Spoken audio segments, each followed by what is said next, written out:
A'udzu billahi minasyaitonir rajim. Bismillahirrahmanirrahim.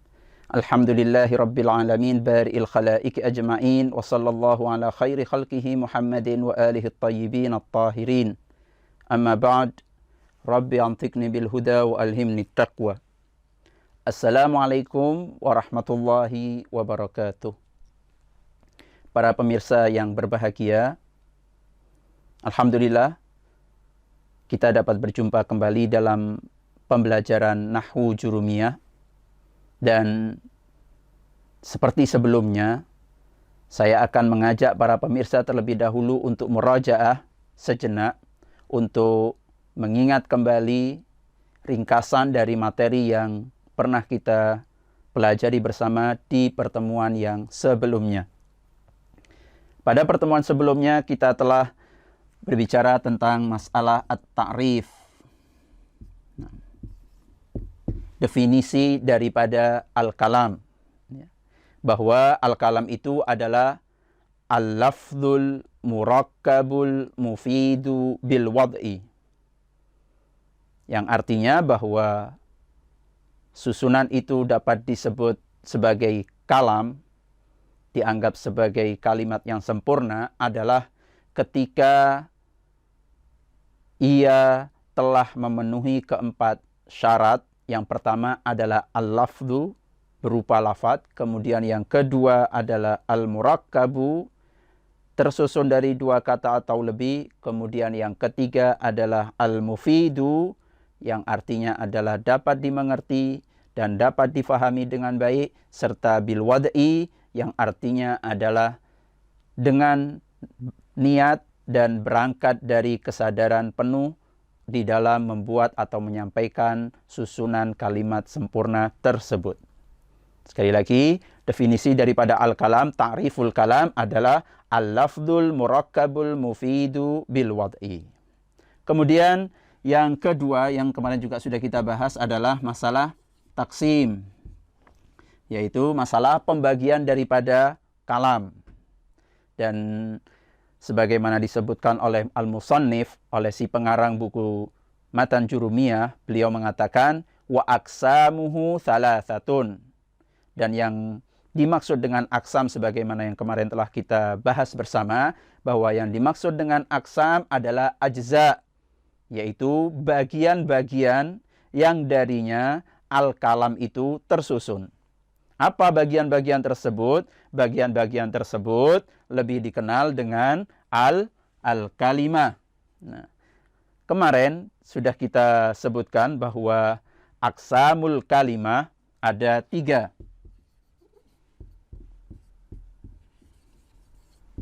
Nah, yang pertama adalah ismun, yang kedua adalah fi'lun, dan yang ketiga adalah harfun ja'a lima'nan. Wa aqsamuhu thalathatun. Terbagi menjadi 3. Yang pertama adalah ismun, wa fi'lun, wa harfun ja'a lima'nan. Di mana kita juga telah bicara panjang lebar, membahas bersama tentang kenapa muallif atau musannif dari kitab Matan Jurumiyah ini memberi catatan bahwa ketika pada bagian yang ketiga harfun diberi syarat, ya diberi qaid, yaitu ja'a lima'nan, bahwa berkaitan tentang huruf di bagian yang ketiga dari kalimat ini, yang dimaksud dengan ja'a lima'nan adalah huruful ma'ani dan bukan huruful mabani. Itulah yang kemarin sudah kita pelajari dan bahas bersama. Dan insya Allah para pemirsa semuanya masih mengingat dengan baik. Dan saya berharap bahwa para pemirsa akan terus mengingat dari materi yang kemarin atau yang sudah pernah kita pelajari bersama. Karena seluruh materi Nahwu ini nantinya satu sama lain akan saling berhubungan. Sehingga apa yang sudah kita pelajari sebelumnya haruslah tetap kita bawa, haruslah tetap kita ingat, harus tetap kita hafal. Sehingga untuk melanjutkan ke materi yang berikutnya akan lebih mudah, akan lebih menjadikan kita dapat mengerti lebih cepat.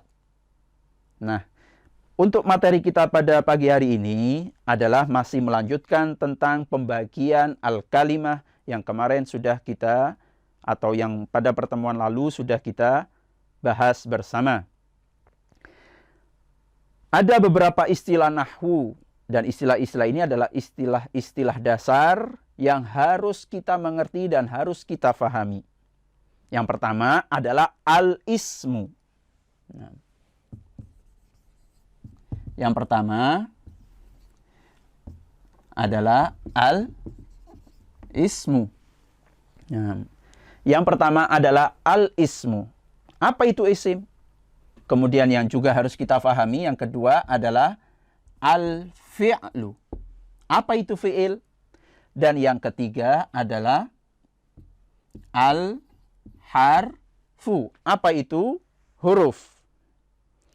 Di mana seluruh lafadz, ya, seluruh lafadz atau seluruh kalimah dalam bahasa Arab, yaitu lafadz atau kata, ya, seluruh kata yang digunakan oleh orang-orang Arab di dalam ucapan mereka, di dalam pembicaraan mereka, kemudian kita sampai kepada kita semuanya, kita menukil darinya, dari mereka semuanya, maka ketika kita menggunakan di dalam percakapan kita, di dalam pelajaran kita, di dalam tulisan kita, maka ketahuilah bahwa seluruhnya, seluruh kata-kata tersebut, seluruh lafadz tersebut tidak mungkin keluar dari salah satu ketiga bagian ini.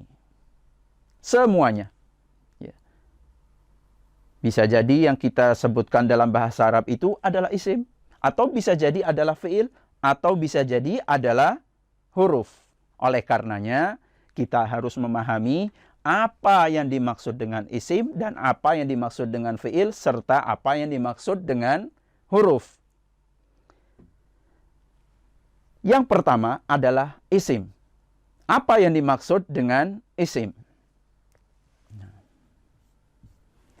Al-isim lughatan secara bahasa adalah madalla ala musamman.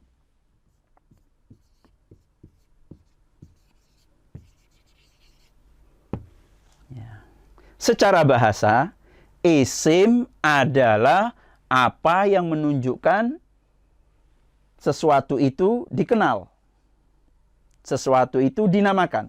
Jadi isim secara bahasa adalah nama, di mana melalui nama tersebut kita akan dapat mengenal sesuatu tersebut. Ketika saya mengatakan spidol atau pulpen, maka kalimat spidol atau pulpen itu melekat pada benda ini dan tidak melekat pada benda yang satunya ini. Karena benda yang satunya ini adalah penghapus, sementara yang saya pegang ini adalah spidol atau pulpen. Nah, berikutnya ini secara bahasa. Nah, selanjutnya adalah istilahan. Bagaimana kalau secara istilah nahwunya? Apa yang dimaksud dengan isim? Di dalam istilah nahwu yang dimaksud dengan isim adalah kalimatun dallat ala ma'nan fi nafsiha.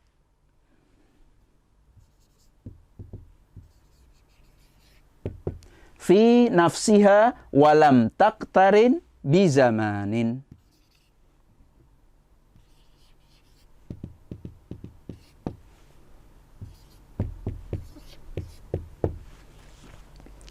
Apa yang dimaksud dengan isim?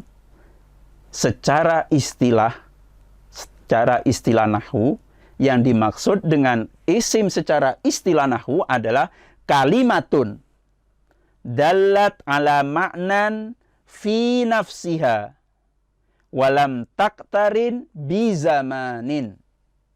Yang dimaksud dengan isim secara istilah nahwu adalah kata yang menunjukkan arti di dalam dirinya Artinya kata yang menunjukkan arti dengan sendirinya, walam taktarin bizamanin, dan tidak berkaitan dan tidak berhubungan dengan waktu. Jadi kata ini adalah kata yang tidak ada hubungannya dengan waktu. Apakah waktu lampau, ataukah waktu sekarang, ataukah waktu yang akan datang. Tidak memiliki hubungan sama sekali. Seperti kata Muhammadun, nama seseorang Muhammad. Muhammad tidak ada hubungannya dengan waktu. Aliyun, Ali. Rajulun, seorang laki-laki. Jamalun, onta. Nahrun, sungai. Tufahatun, apel. Ason, tongkat, dan lain sebagainya. Semua kata-kata tersebut, kata-kata yang tadi telah saya sebutkan, itu mempunyai makna. Menunjukkan pada makna tertentu. Dan kesemua kata yang tadi telah saya sebutkan, tidak sama sekali berhubungan dengan waktu di dalam maknanya. Jadi ketika kata itu memiliki makna dengan sendirinya dan tidak memiliki hubungan dengan waktu di dalam maknanya, maka kata tersebut disebut di dalam istilah nahwu dengan isim. Nah, sekali lagi disebut dengan isim. Tadi seperti contoh apa? Rajulun, nahrun, dan seterusnya. Nah, ini yang pertama, istilah pertama yang harus kita fahami tentang apa itu isim. Ketika kita mengatakan wa aqsamuhu tsalatsa, bahwa kalimat itu terbagi menjadi 3. Yang pertama adalah isim. Apa itu isim? Insya Allah kita semuanya sudah memahami bahwa isim secara bahasa adalah nama. Sementara isim secara istilah nahwu adalah kata yang menunjukkan makna atau arti dengan sendirinya dan tidak ada kaitannya dengan waktu. Tidak memiliki hubungan dengan waktu di dalam maknanya. Ini yang pertama. Selanjutnya kita akan masuk ke yang kedua. Apa yang kedua? Pembagian yang kedua dari kalimat. Nah, apa pembagian yang kedua dari kalimat? Yaitu al-fi'lu. Apa yang dimaksud dengan al-fi'lu? Fi'il. Nah, yang kedua adalah al-fi'lu. Al-fi'lu lughatan, ya, secara bahasa dia memiliki makna al-hadath. Al-hadathu. Apa artinya al-hadath? Al-hadath artinya adalah al-amalu, pekerjaan, perbuatan. Amal itu disebut dengan al-fi'lu secara bahasa. Namun, apakah secara istilah nahwu artinya al-fi'il itu sama dengan artinya secara bahasa? Jawabannya tidak. Lantas, apa makna daripada fi'il menurut istilah nahwu? Coba diperhatikan. Nah, bagaimanakah fi'il di dalam istilah nahwu?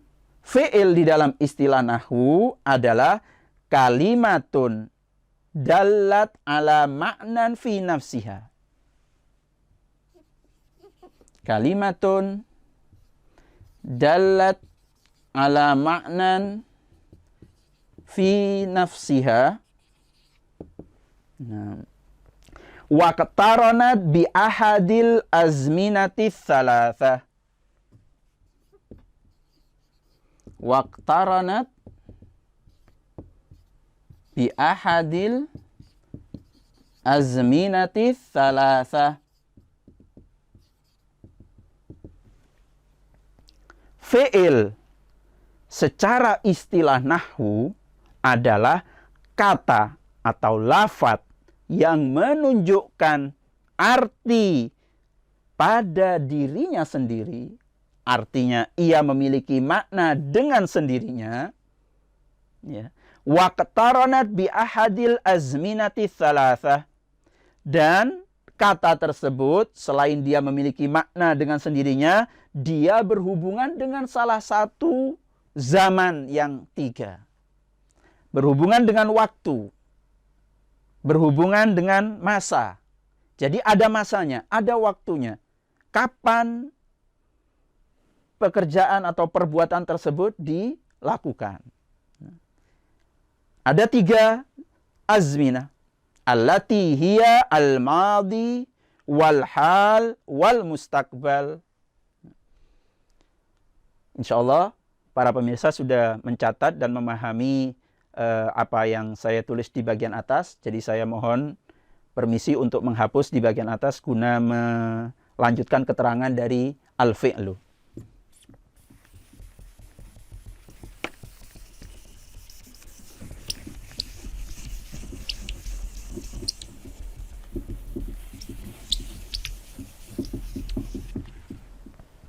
Apa yang dimaksud dengan al-azminatu tsalatsa?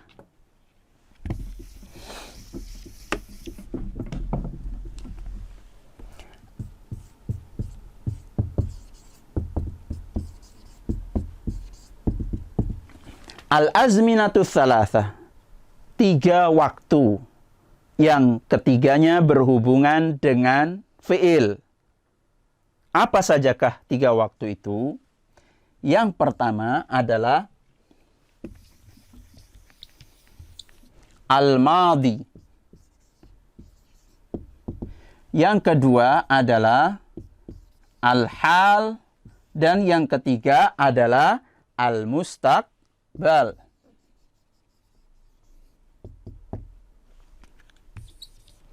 Yang dimaksud dalam definisi fi'il bahwa fi'il itu adalah kata yang menunjukkan sebuah makna pada dirinya sendiri dan berhubungan dengan salah satu waktu yang tiga adalah berikut.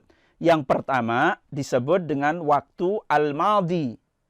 Az-zaman al-madi. Kemudian yang kedua disebut dengan zamanul hal. Dan yang ketiga disebut dengan az-zamanul mustaqbal.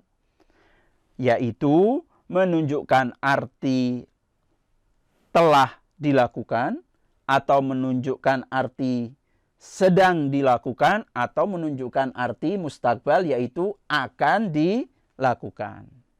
Seperti contoh berikut ini. Seperti di dalam contoh kataba. Kataba artinya adalah menulis. Kataba adalah lafaz bahasa Arab yang ia memiliki makna. Apa maknanya? Maknanya adalah al-kitabah, yaitu menulis. Dan makna tersebut itu menunjukkan arti maldi, artinya telah lalu atau telah dilakukan. Artinya kataba yang memiliki makna menulis adalah telah menulis. Dia berhubungan dengan waktu. Ya. Sementara kalimat yaktubu,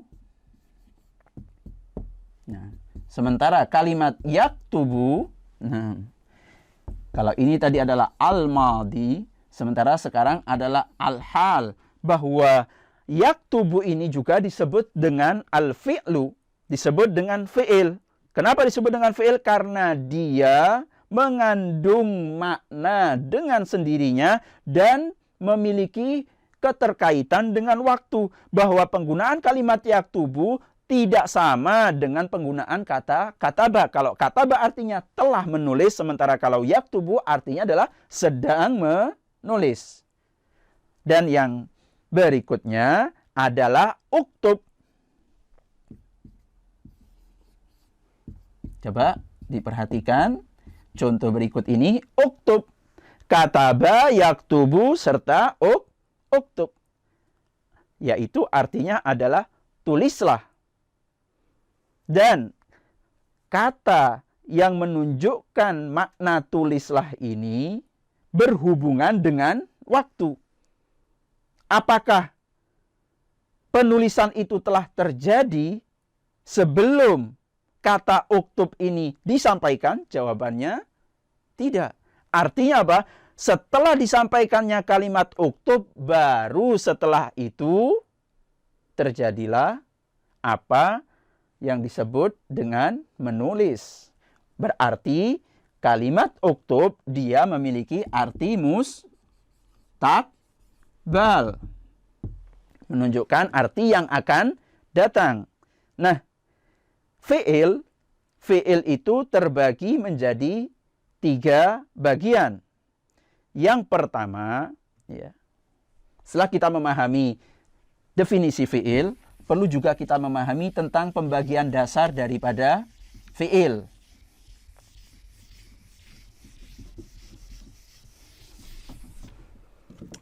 Bahwa fi'il itu terbagi menjadi 3 bagian.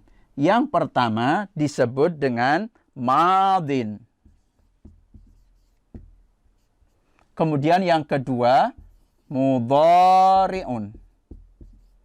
Dan yang ketiga disebut dengan amrun. Ya. Jadi fi'il itu memiliki 3 macam, ya, 3 bentuk. Yang pertama madin, yang kedua mudhari'un, dan yang ketiga adalah amrun.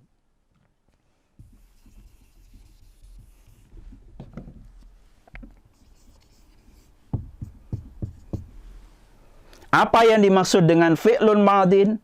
Apa yang dimaksud dengan fi'lun mudhari'un? Dan apa yang dimaksud dengan fi'lu amrin? Ya. Apa yang dimaksud dengan fi'lu amrin? Yang dimaksud dengan fi'il madhi adalah madalla ala hadathin waqa'a fi zamanil ladzi qabla zamanit takallum. Ya. Jadi yang dimaksud dengan madin adalah madalla ala hadatsin waqa'a fi zamani alladzi qabla zamanit takallum. Apa yang dimaksud dengan fi'lun madin? Yang dimaksud dengan fi'lun madin adalah fi'il yang menunjukkan tentang makna pekerjaan, perbuatan, ya, yang terjadinya perbuatan tersebut atau pekerjaan tersebut di waktu. Waktu yang bagaimana? Waktu sebelum, ya, sebelum terjadinya atau sebelum disampaikannya kata tersebut. Itu disebut dengan fi'lun madin. Atau untuk lebih kita memudahkan untuk kita dapat fahami adalah yang dimaksud dengan fi'il madhi adalah kata atau fi'il yang menunjukkan arti lampau, telah dilakukan. Qabla zamanit takallum, sebelum waktu disampaikannya kata tersebut. Atau kejadian tersebut telah terjadi, ya, telah terjadi sebelum disampaikan. Itu sudah terjadi. Jadi setelah terjadinya suatu kejadian baru disampaikan. Maka ketika menyampaikan dan menceritakan kejadian tersebut menggunakan fi'il madin. Nah, seperti contoh apa tadi? Seperti contoh kataba, menulis. Contoh fahima, memahami, telah memahami. Kharaja, keluar atau telah keluar. Sami'a, mendengar atau telah mendengar. Takallama, telah berbicara. Istaghfara, telah meminta ampun. Ishtaraka, telah ikut serta. Jadi seperti contoh apa tadi? Takallama, telah berbicara. Kharaja, telah keluar. Serta sami'a artinya adalah telah mendengar. Nah, ini adalah bagian yang pertama. Kita masuk kepada bagian yang kedua. Apa bagian yang kedua tadi? Bagian yang kedua disebut dengan fi'lun mudhari'un. Ya. Yang dimaksud, apa yang dimaksud dengan fi'il mudhari'? Apa yang dimaksud dengan fi'il mudhari'? Yang dimaksud dengan fi'il mudhari' adalah madalla ala hadatsin waqa'a fiz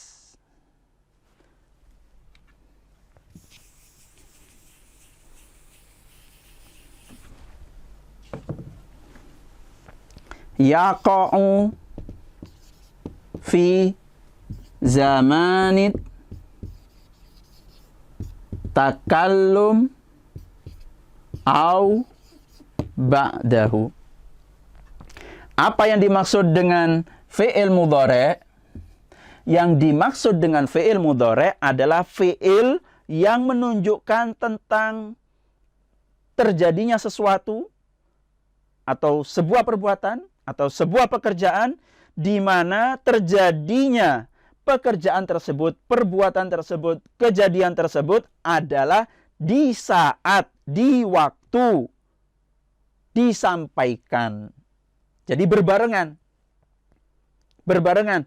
Saat terjadinya itu disampaikan dengan menggunakan fi'il. Nah, fi'il tersebut maka dia disebut sebagai fi'il mudhari'. Jadi ketika saya mengatakan spidol ini jatuh, nah, saat bersamaan seperti ini yaskutu. Ya, yaskutu, bukan sakoto, bukan artinya telah jatuh, tapi saya mengatakannya berbarengan dengan terjadinya pekerjaan atau perbuatan atau kejadian tersebut. Berbarengan, artinya sedang terjadi. Ya. Yaqa'u fi zamani takallum, terjadinya adalah berbarengan ketika disampaikan atau setelahnya. Atau setelahnya. Seperti apa? Seperti contoh, akan pergi. Bahasa Arabnya adalah sayadhabu. Nah, sayadhabu, akan pergi. Kalau tadi artinya takallama, telah berbicara, maka kalau saat berbarengan dengan mengucapkannya, maka yatakallamu. Ini adalah bentuk fi'il mudhari' dari takallama, yatakallamu. Kharaja, telah keluar. Yakhruju, artinya sedang keluar. Jadi disampaikannya kata ini berbarengan dengan terjadinya pekerjaan atau perbuatan tersebut. Dan sami'a, bentuk fi'il mudhari'nya adalah yasma'u. Artinya saat itu dia sedang mendengar. Atau masuk dalam kategori fi'il mudhari' adalah apa? Adalah kata atau fi'il yang menunjukkan pada sebuah kejadian, perbuatan, ya, atau pekerjaan setelah disampaikan. Nah, atau akan, atau ba'dahu, setelah disampaikan baru terjadi. Contohnya misalkan sayakhruju. Jadi yakhruju artinya adalah keluar, ditambah sin, maka dia memiliki makna yang berubah. Sayakhruju artinya dia akan keluar. Berarti masih belum terjadi. Kapan terjadinya? Setelah ba'dat takallum, setelah disampaikan. Baru terjadilah yang namanya keluar. Ini adalah bagian yang kedua, bahwa fi'il itu terbagi menjadi 3. Wal fi'lu ala thalathati anwa'in. Fi'il ada 3 macam. Yang pertama disebut dengan madin, yang kedua disebut dengan mudhari'un, dan yang ketiga disebut dengan amrun. Nah, atau fi'lu amr. Ya. Fi'lu amrin atau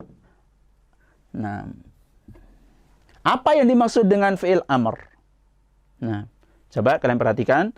Sekali lagi saya mohon maaf, saya harus hapus agar saya bisa mencatat keterangan berikut nanti contohnya. Jika memang harus mendatangkan contoh, keterangan yang di bagian atasnya saya hapus, karena insya Allah para pemirsa juga sudah memahami dan mencatat apa yang telah saya tulis di papan karena saya butuh ruang untuk bisa menulis.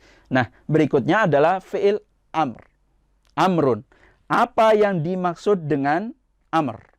Ma dalla ala hadatsin yutlabu husuluhu. Ma dalla ala hadatsin yutlabu husuluhu ba'da zamanit takallum.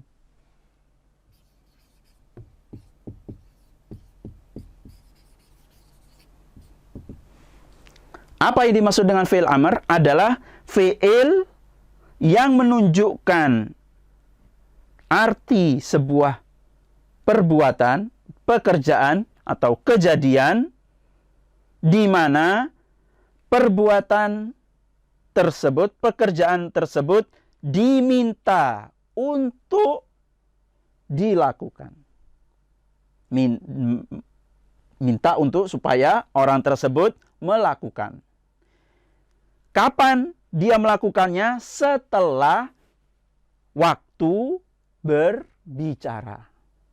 Jadi ketika saya meminta kepada para pemirsa, silahkan maju ke depan. Maka